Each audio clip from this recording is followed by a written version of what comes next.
Welcome back, ladies and gentlemen, to another one of my Outlander videos and my review of episode 1 of season 3. So the drought is over, some people refer to it, Droughtlander, and the show is finally back. Now you could be watching the show for one of many reasons, including the portrayals of certain historical periods, or for the romance, or for both combined, and you would still enjoy it no matter what your reasons are. I kind of watch it more for the history, even though the romance is considerably a great deal in the novel and on the series, and I've got to admit, it is really enjoyable considering how it does not really corner itself in the simple romance department. Instead, the romance in and on Outlander, both the books and the series, goes into a more interesting dramatic depth, knitting the story into the historical eras the show portrays. Now, the new season, as a lot of you probably know, has gotten us started with the Voyager novel, the third in the series by Diana Gabaldon. And the season did get started in the very same manner the book did, the battlefield of Culloden, after it was all said and done, with Jamie on the ground, heavily injured. But we also get to see a whole lot of flashbacks with the battle itself. I'm a big fan of battle scenes, especially the historical kind, where people didn't just easily end up bombing one another, so not really complaining here.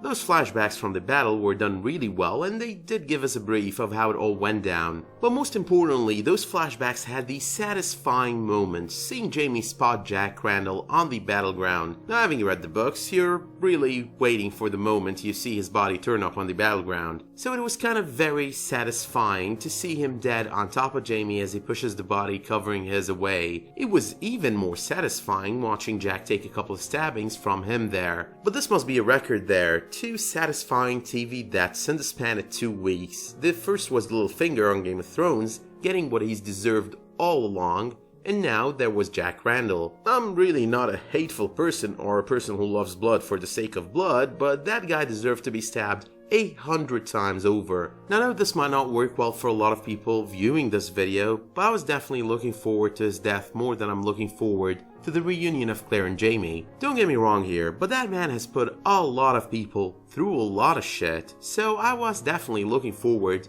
to seeing him die. But in another time, another place, that being 1948 Boston, Claire is making friends, living in her new house, and trying to enjoy this whole new life she has going on for her. And it is pretty clear it's gonna be a while before we jump back to 1968 and see her going through the stones and reuniting with Jamie. But let's stick with Claire's character for a moment here. I really love the acting put into the character there. This whole conflict within, the struggle between trying to live through the life she's given and wanting to live the life she had, the life she seems to have enjoyed. But while it seems we've got to wait for the reunion of Claire and Jamie for probably a few episodes there, we're still being given a great deal of history and politics on Claire's end. There's the way Dean Jackson talks to her, very indicative of the era the show portrays, with this look that a woman doesn't have the brains for anything but a household. And you would have thought Frank wouldn't have been happy with her intrusion on the conversation there, but the man does take his wife's side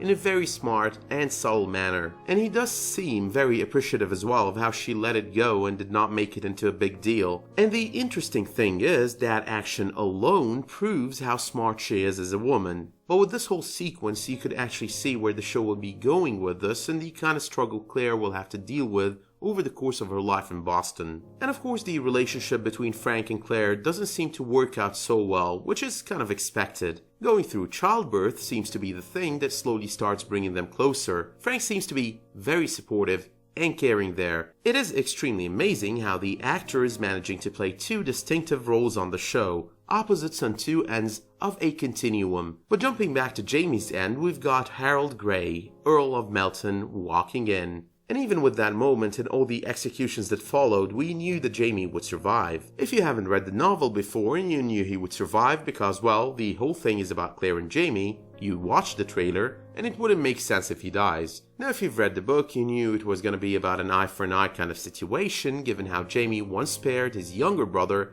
John Grey. We were already reminded of that as well with the recap scenes at the very beginning of the episode. And not to spoil anything, but we'll be seeing John Grey at some point down the road this season. But finally you've got his return to his estate and his reunion with his sister Jenny, both of which are things he'll probably have to give up pretty soon. Now you've got to love how they cut through the scenes. If you were not a book reader, you would have felt this is a critical moment for Jamie and he would actually die. You've got Claire dealing with labor pains, about to have her baby. Jamie seems like he's almost dying. Jamie is seemingly awake and back to life, right before we cut to Claire seeing her baby for the very first time. But speaking of when we'll see them reunite, the promo for the upcoming episode does not promise to take us closer to the reunion moment at the speed of light. We're still gonna have to watch Claire having to deal with her marriage troubles and build a life in Boston, and watch Jamie deal with his loss of Claire. And besides that, we're also in for a whole lot of character introductions on both ends, along with characters coming back into Jamie's life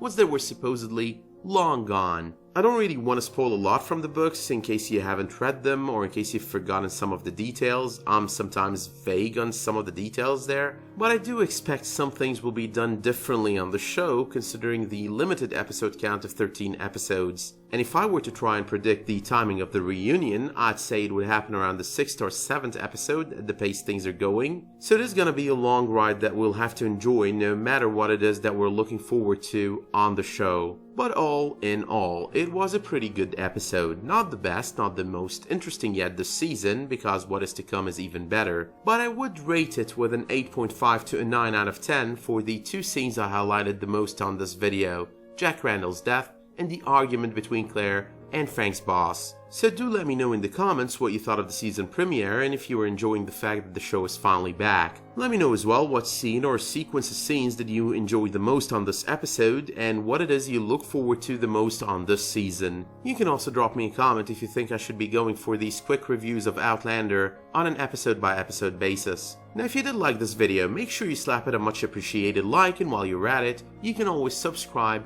and enable notifications. And until I see you next time, thank you all for watching and have a great day.